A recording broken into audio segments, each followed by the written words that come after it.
दोस्तों आज की इस वीडियो के अंदर मैं आपको बताऊंगा जीएसटी पोर्टल पर जब आप टीसीएस फाइलिंग करते हैं और टीसीएस फाइलिंग के केस में कभी कभी आप देखते हैं आपका जो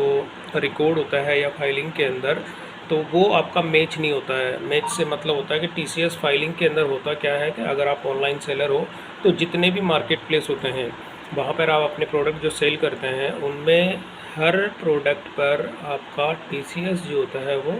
डिडक्ट किया जाता है और उसकी जो फाइलिंग होती है हर मार्केट प्लेस मंथ वाइज जिसकी फाइलिंग करते हैं वो GSTR 8 जो होती है वो अपनी फाइलिंग करते हैं और उसी से जब आप अपनी GSTR 1 फाइल करते हैं तो आपको उस पर एक्शन लेना होता है। उसको एक्सेप्ट करना और रिजेक्ट करना, दो तरह के एक्शन होते हैं। अब उसमें मान के चलो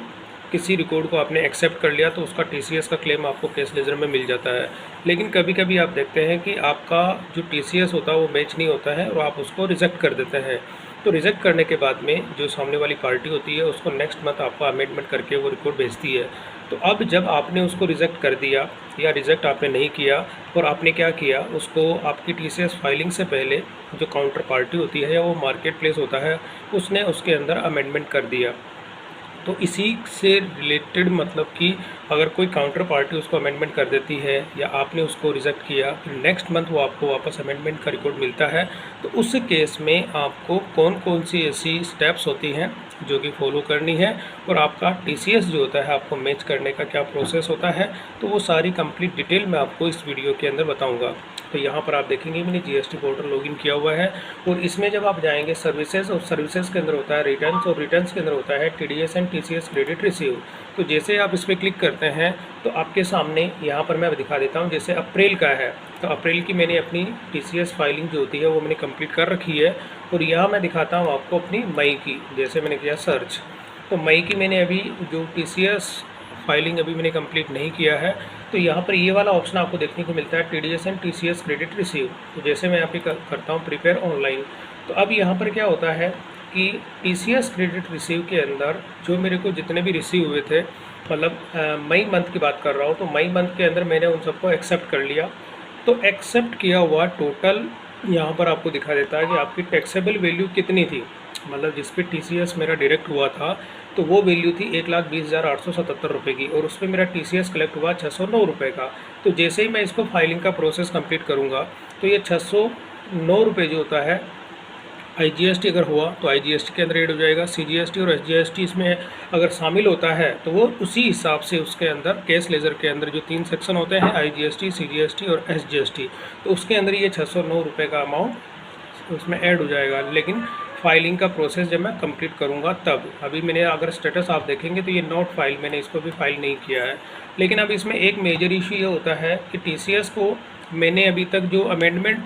जो सामने वाली पार्टी ने किया है उस अमेंडमेंट को यहाँ पे मैंने अभी एक्सेप्ट नहीं किया है। तो जैसे मैं आपको यहाँ पे दिखा देता हूँ तो ये पास में आपको सेकंड वाली जो टेबल दिखती है amendment to TCS credit receive, तो जैसे आप इस पर क्लिक करते हैं तो यहाँ पर आपको जो सामने वाली पार्टी जो होती है या काउंटर पार्टी होती है तो वो मार्केट प्लेस क्या करता है, जो आपने रिजेक्ट कर दिए हैं या आपने टीसीएस फाइलिंग से पहले उन्होंने इसमें अमेंडमेंट कर दिया है तो उनकी यहाँ पे अमेंडमेंट के रिकॉर्ड आपको देखने को मिलते हैं। जैसे मैं यहाँ पे दिखा देता हूँ आपको तो यह 35 मैंने किया तो मैक्सिमम आप देखेंगे सारे के सारे ये मीशो के रिकॉर्ड है। अब मीशो के रिकॉर्ड है, इसकी मैं प्रीवियस भी अपनी वीडियो बना चुका हूँ कि जब टीसीएस जो अगर आपका मिसमैच होता है तो आपको रिजेक्ट करना है या एक्सेप्ट करना है। लेकिन यहाँ पर क्या होता है वो रिजेक्टेड है और मीशो ने इसमें क्या किया अमेंडमेंट करके फिर मेरे को ये मई के अंदर दिया है। तो अब अगर रिकॉर्ड की मैं बात करूँ तो ये मार्च 2022 का है और मार्च 2022 का यहाँ पे आप देखेंगे GSTR 8 इन्होंने फाइल की है मई 2025 के अंदर। तो ये 3 साल पहले का रिकॉर्ड है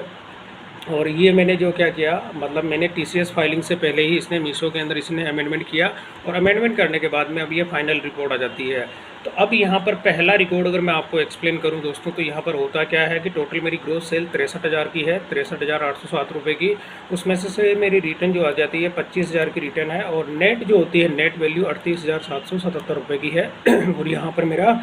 जो इंटीग्रेटेड टैक्स जो बनता है वो बनता है 371 रुपये का और यहाँ पे सेंट्रल टैक्स और स्टेट टैक्स, मतलब ये इंडिकेट करता है कि इस सेल के अंदर आपकी लोकल जो सेल होती है वो भी इसमें शामिल है।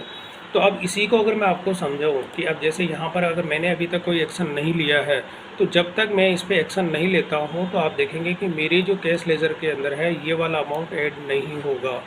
जबकि मैं बात करता हूँ, रिकॉर्ड ये है मार्च 2022 का। अगर जैसे मैं इसको समझाऊँ, अब इस एंट्री को अगर आप एक्सेप्ट कर लेते हैं तो आपको क्या करना है, क्योंकि अगर आप जब तक एक्सेप्ट नहीं करेंगे तो ये रिकॉर्ड आप देखेंगे 2022 से कंटिन्यू मेरे इसके अंदर जो मीशो की ओर से इसको अमेंडमेंट करके यहाँ पे दिया जा रहा है। तो जब तक मेरी ओर से इस पर कोई एक्शन नहीं लिया जाएगा, जब तक ये मंथ वाइज जो होती है मेरे इसमें अमेंडमेंट सेक्शन के अंदर देखने को मिलेगी। तो ये वाली चीज़ें होती है कि वो अपनी GSTR 8 के अंदर ये वाला रिकॉर्ड जो होता है इसको अब मुझे एक्सेप्ट करना ही पड़ेगा। और एक्सेप्ट करने के बाद में आपको क्या क्या चीज़ आपको इसमें ध्यान में रखना है वो चीज़ मैं आपको बता देता हूँ। तो सबसे पहले मैंने जैसे ये वाला रिकॉर्ड है इसी को मैंने कैप्चर किया, यहाँ पे मैंने जैसे यहाँ तक का मैंने कैप्चर कर लिया। अब कैप्चर करने के बाद में अब रिकॉर्ड ये होता है, मैं सबसे पहले इस वाले रिकॉर्ड की बात कर रहा हूँ मार्च 2022 की। अब यहाँ पर जो होता है, अब मार्च 2022 के लिए मैं आपको अपनी TCS फाइलिंग जो होती है मार्च 2022 की दिखा देता हूँ। तो ये वाला रिकॉर्ड है, फर्स्ट रिकॉर्ड मैं बता रहा हूँ मार्च 2022 का। तो वापस मैं चला जाता हूँ TCS डैशबोर्ड पे और यहाँ पे मार्च 2022 की रिकॉर्ड ही है। तो अब यहाँ पे क्या होता है, जैसे मैंने ये फाइल कर चुका हूँ और करने के साथ ही आप देखेंगे व्यू। तो अब यहाँ पर मैं दिखा देता हूँ TCS and TDS credit receive. तो ये मार्च 2022 का रिकॉर्ड है। अब इसके अंदर क्या होता है कि मार्च 2022 के अंदर मीशो ने जो मेरी सेल दिखाई थी, अब मैंने जो कैप्चर किया था वो डाटा अगर मैं आपको दिखाऊँ यहाँ पे, अब यहाँ पर आप देखते हैं तो इसको थोड़ा सा मैं, अब यहाँ पर आप देखेंगे मार्च 2022 के अंदर जो सेल दिखाई थी वो टोटल सेल आ गई 63,807 रुपये 11 पैसे की। अब यहाँ पर मतलब अमेंडमेंट के बाद का ये वाला जो रिकॉर्ड आप देख रहे हैं, ये अमेंडमेंट होने के बाद, और जब मैंने इसको TCS फाइलिंग नहीं की थी, और यहाँ पर आप देखेंगे मीशो ने इसको जो है काउंटर पार्टी ऑलरेडी अमेंड, यानी कि मीशो ने इसके अंदर अमेंडमेंट कर दिया था मेरी TCS फाइलिंग से पहले। तो इस वजह से मेरी ये TCS फाइलिंग भी हो गई थी और मैं इस पर एक्शन नहीं ले पाया था। तो अब आपको क्या करना होता है, फाइनल मतलब ये वाली जो चीज़ होती है इसमें तो मीशो ने अमेंडमेंट कर दिया, और मैंने अपनी जो सेल दिखाई थी मतलब मार्च 2022 की मेरी जो सेल होती है, और यहाँ पर आप देखेंगे इसके हिसाब से है टोटल। आप यहाँ पे देखेंगे सप्लायर की जो रिटर्न होती है, रिटर्न कितनी है यहाँ पे, नेट वैल्यू मेरी जो है 38,777 है अभी के हिसाब से। मतलब ये अभी मीशो ने अमेंडमेंट किया है, लेकिन जब मेरी सेल कितनी थी 38,894 रुपये। तो मैंने जो सेल किया, अब उसका जो डिफरेंस होता है, अब ये डिफरेंस अगर मैं आपको बताऊं तो मैंने क्या किया, मैंने जो सेल की थी वो की 38,894 रुपये, ये मेरी सेल हुई है। अब मीशो ने क्या किया, इसमें अमेंडमेंट किया, तो अमेंडमेंट कितना किया 38,777 रुपये। तो मैं यहाँ से माइनस करूँगा 38,777 रुपये और मैंने किया एंटर। तो यहाँ तो आप देखेंगे कि 117 रुपये का यहाँ पे फ़र्क है। तो 117 रुपये का जो फ़र्क है, यानी कि मैंने यहाँ पर क्या किया 38,894 रुपये की, यानी 117 रुपये की ज़्यादा मैंने सेल दिखाई है। तो यहाँ पर तो क्या होता है कि 117 रुपये मैंने ज़्यादा दिखाई है। तो जब मैं इस रिटर्न का रिकॉर्ड अगर आपको ठीक करना होता है, तो अब यहाँ पर मीशो ने क्या किया, इसको अमेंडमेंट कर दिया। और यहाँ पर आप जो ये वाला अमाउंट देखते हैं, इंटीग्रेटेड टैक्स जो होता है 372 रुपये 25 पैसा, तो ये अभी मेरे को इसका वो कैश लेज़र के अंदर बेनिफिट मुझे अभी नहीं मिला, क्योंकि यहाँ पर आप देखते हैं काउंटर पार्टी ऑलरेडी अमेंडमेंट, तो ये अमेंडमेंट कर चुके हैं। तो इस वजह से यहाँ पर मैंने TCS, हालांकि ये TCS फाइलिंग मैंने कर दी, लेकिन ये वाला अमाउंट जो होता है मेरे कैश लेज़र के अंदर ऐड नहीं हुआ है। नहीं होने की रीज़न क्या है कि उसने इसमें अमेंडमेंट कर दिया। तो अमेंडमेंट करने के बाद में अब ये वाला जो आप देखते हैं कि 117 रुपये की जो सेल हुई है, अब 117 रुपये आप कहाँ दिखाएंगे, तो ये एक मेजर इशू होता है। अब 117 रुपये में से भी कौन से स्टेट की ये सेल है, इसमें GST का परसेंटेज कितना है, 5% है, 12% है, 18% है, या इससे ज़्यादा का है। तो हालांकि मेरे जितने भी प्रोडक्ट होते हैं सब में 12% है, ज़्यादातर 80% मेरे प्रोडक्ट होते हैं वो 12% के हैं। तो अब लेकिन इसमें भी एक चीज़ होती है कि इसने मीशो ने जो यहाँ पे अमेंडमेंट किया है, अब करने के केस में अगर यहाँ पे होता है कि आपके पास इसमें जो आप देखते हैं 8 रुपये 30 पैसे का सेंट्रल टैक्स है। मतलब ये वाली अगर आप सेल देखते हैं तो यहाँ पर जो अभी मतलब ये मार्च का इन्होंने मई के अंदर जैसे मार्च का रिकॉर्ड है और ये मई के अंदर, मतलब मई के अंदर उन्होंने अपनी जो होती है GSTR 8 को फाइल किया है। तो अब मैंने जो फाइल किया था वो 8 रुपये और 34 पैसे के हिसाब से मेरी लोकल सेल थी, और इसमें जो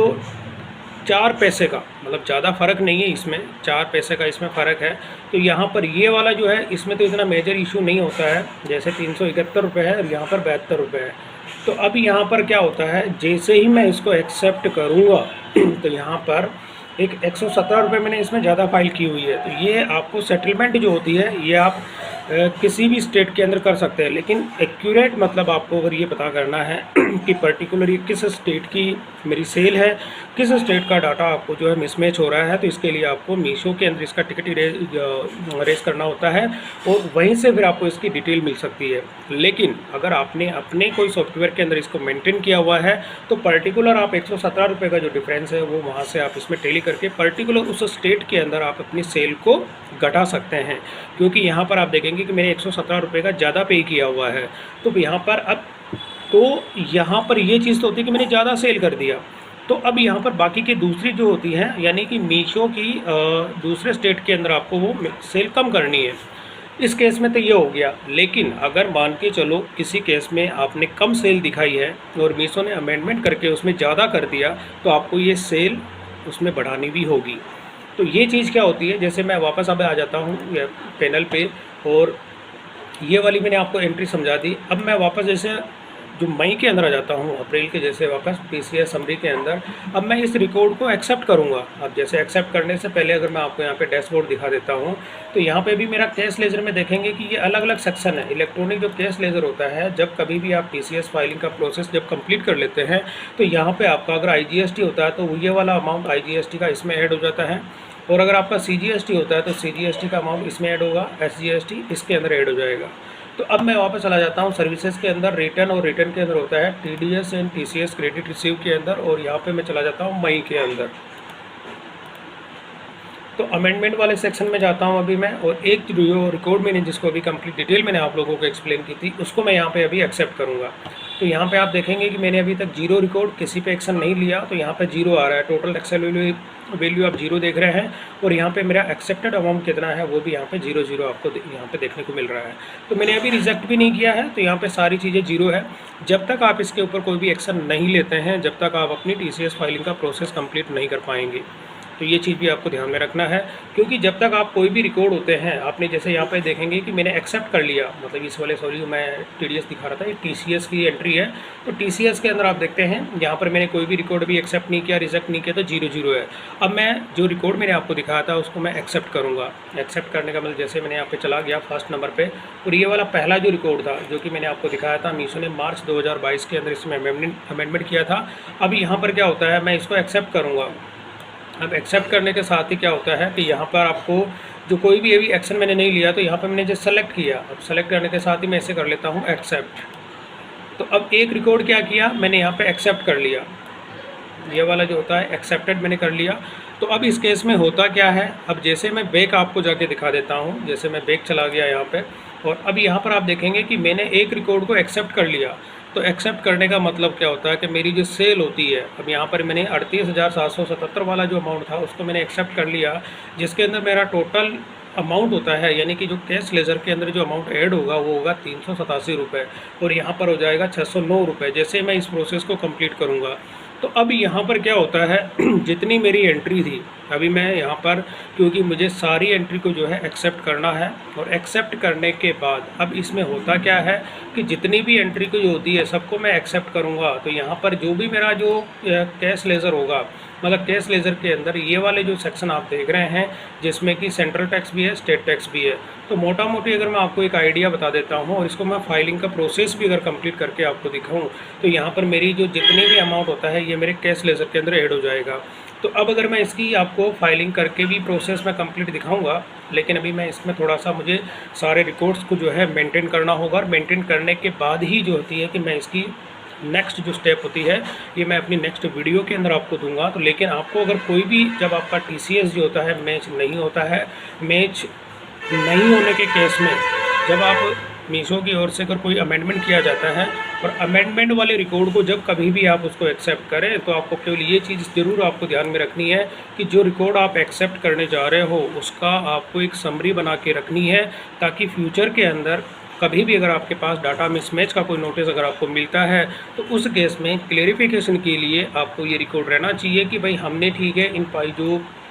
जितने भी हमारे रिकॉर्ड थे मीशो के, इनकी हमने पूरी एक लिस्ट बना के रख ली है, ताकि आपको क्लेरिफिकेशन के लिए वहाँ पर वो बहुत ही इंपॉर्टेंट होता है आपने किस स्टेट के अंदर और कितने परसेंटेज जो होता है उसका टैक्स आपने पे किया है। अगर वो आपका रिकॉर्ड सही होता है तो आपको डिपार्टमेंट को जो होती है कि उसमें नोटिस का रिप्लाई करने के लिए थोड़ा सा ठीक रहता है। लेकिन अगर आप इस तरह का कोई समरी जनरेट नहीं करते हैं और आपका डाटा जो होता है कि आपको डिपार्टमेंट को लगता है कि आपकी जो लाइबिलिटी ज़्यादा बनती है और आपने कम पे किया है, तो उस केस में आपको प्रॉब्लम हो सकती है। तो इस चीज़ के लिए कोई भी रिकॉर्ड जब आप एक्सेप्ट करते हैं तो मैंने प्रोसेस आपको बता दिया है, उन सारी चीज़ का कैलकुलेशन करके ही अपने जितने रिकॉर्ड होते हैं उन सबको आप एक्सेप्ट करें, अदरवाइज़ आप इनको रिजेक्ट भी कर सकते हैं। तो जब तक आप देखेंगे कि मैं इसको रिजेक्ट कर रहा था 2022 से लेकर आज 25 हो गए, 3 साल हो गया, और इस वाले रिकॉर्ड को अगर आप देखते हैं तो ये नवंबर 2021 का है, 21 से लेकर आज 2025 हो गए हैं, 4 साल इसको हो गए हैं। तो 4 साल से अभी तक मैंने इसको एक्सेप्ट नहीं किया, क्योंकि हर मंथ ये जो होती है मैं इसको रिजेक्ट कर देता था। लेकिन अब मुझे सारे के रिकॉर्ड जो होती है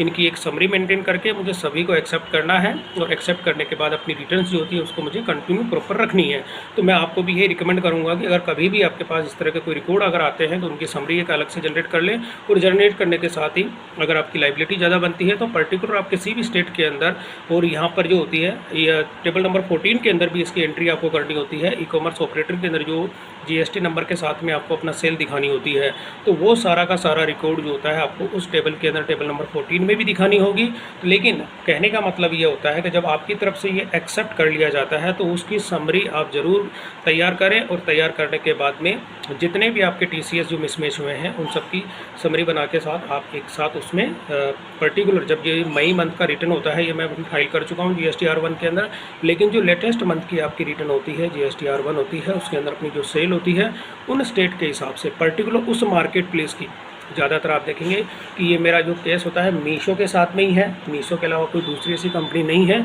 कि जो यहाँ पर अमेंडमेंट करती हो। तो ये चीज़ें होती है मीशो के जो जीएसटी टेबल नंबर 14 होती है उसके अंदर भी आपको ये अमेंडमेंट करना होता है। मतलब कि ये इसमें जो प्लस माइनस का होता है वो सारा सब कुछ समरी बना के आपको पर्टिकुलर एक रिकॉर्ड जो होता है वो मेंटेन करना होता है। तो ये था दोस्तों टीसीएस का कोई भी रिकॉर्ड अगर आपका मिसमैच होता है तो मिसमैच के लिए जो स्टेप्स मैंने आपको बताई है, जो